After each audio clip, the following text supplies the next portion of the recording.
Revision बाकी है भाई, अब 1 महीना बचा है, अब तो रिवाइज करना स्टार्ट कर भाई। हाँ, अब तो रिवाइज करना स्टार्ट कर, अब तो 1 महीना बचा है। अब 12वीं करेगा, 11वीं करेगा, तू खत्म होने वाला है। इसका मतलब तुम्हें जब पहले से मैंने रिवीजन टारगेट्स दिए थे तो तुम लोग सिर्फ फिजिक्स का ही लेकर के चल रहे थे या केमिस्ट्री और मैथ्स भी साइमल्टेनियसली कुछ बनाया था तुम लोगों ने? सर 11th वेस्टेड है बेटा, तुम खत्म हो गया अब। ठीक है, अब तुम डांट खाने का काम कर रहे हो और कुछ नहीं कर रहे हो। अगर तुम ये हर चीज में ये कहो कि सर हम लोगों ने खराब कर रखा है, हमें नहीं आता है, हमें नहीं पता है, तो बेटा इसका फिर इलाज कुछ है नहीं। ठीक है, तुम कोई भी सीरीज देख लो, कुछ भी बैच ले लो, कुछ भी पढ़ लो, उसका कोई इलाज नहीं है। अगर तुम रिवाइज ही नहीं कर रहे और तुम प्लान ही नहीं कर रहे कि भाई अब समय आ गया है कि अब रिवीजन स्टार्ट हो जानी चाहिए। जरा बताना कितने बच्चों ने कर रखा है? हाँ, 79% ने कहीं ना कहीं इस चीज को देखा है। मतलब अगर देखा जाए 20% अभी भी हमारे पास वो बच्चे हैं जिन्होंने ये टॉपिक्स केमिस्ट्री के देखे ही नहीं है। बताओ यार, अभी तुम्हारा केमिस्ट्री पूरा बच्चा है, तुम्हारा मैथ्स बच्चा, कब रिवाइज करोगे भाई? तुम लोगों ने सिर्फ फिजिक्स का टारगेट बनाया। अरे दादा, अरे दादा, अब मैं तुम्हें केमिस्ट्री का तो दे नहीं सकता, तो तुमने अपना कॉमन सेंस नहीं लगाया कि यार सर ने फिजिक्स का दिया है, साइमल्टेनियसली कुछ केमिस्ट्री का भी उठाते हैं, कुछ मैथ्स का भी उठाते हैं। अरे बाप रे बाप भाई, मेरे को तो ये लग रहा था कि तुम लोग फिजिक्स का मैं दे रहा हूं और केमिस्ट्री और मैथ्स का तुम खुद से बना रहे होगे या सर लोगों से पूछा होगा तुम लोगों ने। भाई तुम्हारे पास बहुत कम टाइम है, फिर इसका मतलब तो बहुत कम टाइम बचा है, बहुत कम टाइम बचा है, क्योंकि अब तुम्हें 11th का रिवीजन कर, 12th खत्म है तुम्हारी। केमिस्ट्री और मैथ्स 12th ऑलमोस्ट जितना पढ़ा दिया, अभी एक आध चैप्टर उसमें भी बचे होंगे, लेकिन क्या जो जो नहीं पढ़ा है उसको छोड़ करके बाकी तुम्हारा 12th रिवाइज्ड है? जरा थम्स अप करना भाई। अगर तुम सही में, अगर ये टाइम अगर तुम ऐसे हालत में हो तो अब तुम्हारे लिए अलार्मिंग सिचुएशन है। हाँ,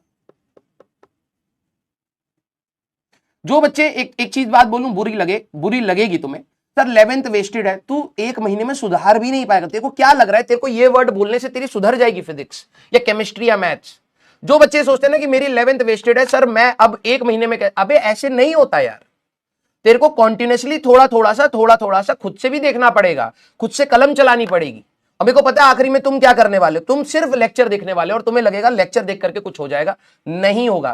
तेरे सामने वो सवाल आएंगे जो तेरे को लगेगा कि यार ये सर ने कुछ बताया था, मैं रिकॉल नहीं कर पा रहा। वो हमेशा लगता ही रहेगा, कभी भी तेरे को कॉन्फिडेंस नहीं आएगा भाई। चलो 12th भी कई बच्चों की अभी बची हुई है। बेटा please make your plans, please make your plans, क्योंकि इसके बाद आपके पास समय नहीं है। नवंबर लास्ट मींस 12th खत्म। अब पता नहीं आप लोग कैसे करोगे। नवंबर लास्ट बोलो या फिर plus first week of December, first week of December. अगर आपने अपनी 12th खत्म नहीं करी तो फिर नहीं हो पाएगा भाई। अगर आपने नवंबर लास्ट या फिर first week of December, last to last कह रहा हूं, अगर आपने 12th खत्म नहीं करी with proper PYQ and revision, दोनों चीजें कह रहा हूं, पीवाईक्यू एंड रिवीजन, तो बिलीव मी आप लोग बहुत पैनिक करोगे बाद में। करिए भैया, नहीं तो आपका समय जा चुका है। अब ये 20 दिन बचे हैं आपके पास, 20 दिन ही आपके पास बचे हैं। सर हम दिसंबर में करेंगे तो फिर 11वीं नहीं कर पाएगा, टाइम नहीं मिलेगा। हाँ sir, pre boards going on है। एक्सक्यूजेस, तुम लोग ना पता है क्या कर रहे हो, तुम अपने करियर में सिर्फ एक्सक्यूजेस बना रहे हो। प्री बोर्ड्स है, प्रैक्टिकल्स है, सर क्लास हो रही है, मेरे को टाइम नहीं मिल रहा, रोते रहो। 4 दिन और रो लोगे, फिर उसके बाद तुम यही बोलोगे कि सर मेरे प्री बोर्ड चल रहे थे, मेरा बैकलॉग हो गया, ये वो, फिर 1 हफ्ता और रो। गधे हो क्या प्रॉपर? तुम्हें समझ नहीं आ रहा है कि ये जो प्रॉब्लम्स है वो तो रहेंगी ना यार। तुम्हारे पास जो टाइम बच रहा है तुम उसको कितना यूटिलाइज कर रहे हो वो मैटर करता है। और तुम्हारे साथ ना, देखो लगे तुम्हें बुरी बात, तुम्हारे जैसे रोने वाले ना लाखों बच्चे होते हैं, लाखों। और तू रो करके तेरे को लग रहा है कि कोई तेरे लिए सुनेगा, कोई सुधार देगा, कुछ हो जाएगा, नहीं होगा। करना तेरे को ही पड़ेगा, ठीक है। और अगर तू इसी एटीट्यूड के साथ है ना कि सर मेरे तो प्री बोर्ड्स आ जाएंगे तो मैं कैसे करूंगा, तू फेल होएगा। फिर सुन ले मेरी बात, अगर तू टाइम मैनेज नहीं कर रहा है तो तू गधा कहलाएगा। गुस्सा आ रहा है मेरे को तुम पर। एक्सक्यूजेस एक्सक्यूजेस, अबे तुम्हें निकालना है ना समय। अब क्या हम लोगों ने अपनी तैयारी में समय नहीं निकाला? क्या हम लोगों के लिए बोर्ड्स नहीं थे क्या भाई? थे ना, तो जितना मैनेज कर सकता उतना तो करना यार। हर चीज पर तुम्हें ना, हर सबसे पहला थॉट तुम्हारा नेगेटिव आता है, पता नहीं तुम कैसे जियोगे भाई बाद में। तुम लीड ही नहीं कर सकते अपनी लाइफ को। तुम्हें चाहिए तो प्रॉपर सब कुछ कि हाँ यार मैं इतना कमा लूं, मैं ये कॉलेज ले लूं, मैं ये, ऐसे मिलता है। और अगर ऐसे मिल रहा है ना तो 1.5 महीना आराम से कर, किताब ही मत खोल, देख ले क्या मिल जाता है। अबे भाई करना पड़ता है यार। तुम लोग अभी तक ये प्लान नहीं बना पाए कि तुम कैसे इसको खत्म करोगे, और फिर आखिरी में कहोगे कि सर हमें पैनिक हो रहा है, हमें एंग्जाइटी होती है, हमारे घर वाले हमें नहीं। अबे क्यों समझे तुम्हें? 2 साल तुम्हें प्रॉपरली दिया गया ना, और 2 साल में प्रॉपर तैयारी करी जा सकती है। तुम्हें थ्रू आउट गाइड किया गया है, थ्रू आउट। 3 महीने पहले से मैं बोल रहा हूं तुम्हें, और आखिरी में आकर के तुम कह रहे हो कि नहीं सर हमारे पास अब समय ही नहीं है। बेवकूफ। मतलब क्या कर रहे हो? फिर कहोगे कि सर मेरे को ड्रॉप लेना चाहिए नहीं लेना चाहिए। भाई ऐसे ना तो तेरे को 5 साल भी अगर मिल जाए तो तू नहीं करेगा तैयारी, क्योंकि तेरे तैयारी करने का तरीका ही गलत है। भाई तुम्हें अगर अभी दिख रहा है ना कि 1.5 महीना बचा है, 1.5 महीना नहीं बचा है। 12 घंटे तुम मैक्स टू मैक्स खींच पा रहे हो, आधा कर लो उसका। 20-22 दिन 25 दिन ही और तुम्हारे पास नेचुरली पड़े हुए हैं। जहां तुम्हारा टेस्ट देने का टाइम आया है वहां पर तुम अब अपना बैकलॉग खत्म करोगे। रिवाइज तुमने किया नहीं तो तुम कैसे अपने लिए प्रॉब्लम सिचुएशन बना रहे हो भाई?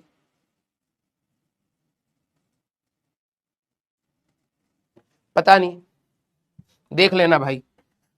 12वीं क्लास का मैंने तुम्हें प्रॉब्लम पहले ही बताया हुआ है। 12वीं क्लास का प्रॉब्लम है बोर्ड्स के साथ मैनेज करना। ऐसा नहीं है कि तुम्हारे लिए अचानक से कोई बात आई है अब तुम सोच रहे हो कि अब कैसे करूं। तेरे को ये थ्रू आउट 12वीं की स्टार्टिंग से मैं बता रहा हूं। और अगर तू वो 5-6 महीने अगर तूने उस बात को नहीं सुना है तो हर चीज के, मैंने पिछली क्लास में बोला है, तुम यस बोलो या नो बोलो, लाइफ में हर चीज के कॉन्सिक्वेंसेस तुम्हारी लाइफ में आते हैं। और आज अगर तू सफर कर रहा है तो वो तेरे यस या नो के ही कॉन्सिक्वेंसेस है। और आज भी तू क्या डिसीजन लेगा उससे आगे डिसाइड होने वाला है। भाई कर लो अपने करियर के लिए, ठीक है? एक बारी में इस कचड़े से निकल जाओ, ज्यादा बेहतर है। वरना तुम हमेशा इस गिल्ट मोड में रहोगे कि काश मैं कर लेता, काश मेरा अच्छा कॉलेज आ जाता। ये लूप कभी जिंदगी में खत्म नहीं हो। 10-15 साल इस गड्ढे में रह जाओगे, ठीक है? बहुत बुरा लग रहा है भाई। मतलब पढ़ाना तो पढ़ाना, आपको गाइड करे जा रहे हैं, स्टार्टिंग से बताए जा रहे हैं कि क्या बेहतर है क्या नहीं है। बेटा ये मत करना, ये कर लेना, ये पहले से करके रखो। ये चीजें प्रॉब्लम आएंगी दिसंबर में, नवंबर में ये दिक्कतें आएंगी, पढ़ने का मन नहीं करेगा, दिवाली में ये दिक्कतें।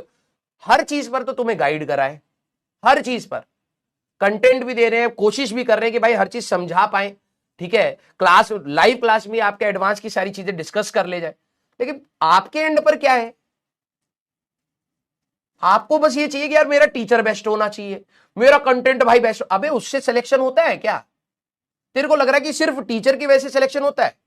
ऑल ओवर इंडिया इतने अच्छे अच्छे टीचर हैं, उनके सभी के बैच में बहुत सारे बच्चे होते हैं जो फेल करते हैं। टीचर को अच्छा लग रहा होता है, क्यों? क्योंकि जब मैं पढ़ा करके निकलता हूं मेरे को लगता है यार मैंने ईमानदारी से जितना मेरे को आता था मैंने बताया, बच्चे को कोशिश करी है। लेकिन अगर बच्चा नहीं करेगा ना तो मेरी क्लास से भी फेलियर निकलेंगे, मेरी क्लास से टॉपर्स भी निकलेंगे। समझना आपको पड़ेगा कि ये टीचर का कंट्रीब्यूशन 10-15% का है, मैक्स टू मैक्स होगा तो 20% का होगा, लेकिन 80% तुम्हारा है भाई। और तुम उस 80% में फेल हो। इसीलिए 20-30-40-50% ही बच्चे स्कोर कर रहे हैं, मेजोरिटी। क्यों? 20%, 10-15% टीचर का हो गया, 20-30% खुद के लगा लिए, 40% मार्क्स आ रहे हैं।